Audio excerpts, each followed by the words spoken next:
We begin with that budget crunch in Gary. The mayor says she's asking every department, including police, to find ways to trim spending. She calls it an exercise in budgeting. The union representing cops calls it alarming.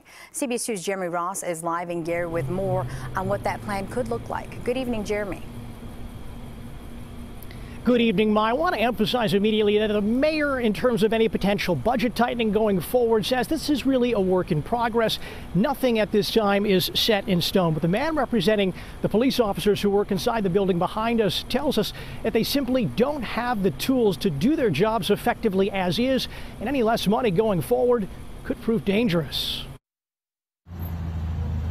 The noise of gunshots near these gas pumps brought Gary police and a murder investigation into this community Friday night. It is an area Oscar Bruno calls home. Don't have that much crime in this neighborhood. It's the 40th homicide in a city of 65 to 75,000 people. We should have 5 homicides. Terry Peck, president of the Fraternal Order of Police, says the city isn't funding the officers he represents well enough to make that a reality. Those are some of the questions. He reacts to Mayor Karen Freeman Wilson, who's asking all departments to consider what spending they can cut. Citizens of the city of Gary should be extremely concerned, if not alarmed. Is misleading when they try to advocate for the officers in the context of citizen safety. There's not even enough officers to begin to go and meet the demands of the routine call. Everybody prioritizes citizen safety. If she was prioritizing citizen safety, she would be increasing the police budget. It may mean reducing another department and increasing dollars to the police. Buy that?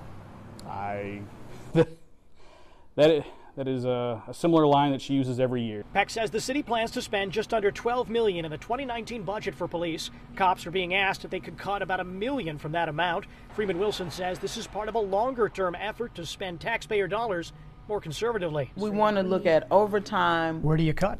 Well, in a city that has the crime rate that it is, at all costs, you would not cut the police department. Now, the FOP isn't anticipating any immediate action at this point in time. They expect discussions, negotiations to continue through the early new year. Live in Gary, Jeremy Ross, CBS 2 News. Bye. Thank you, Jeremy.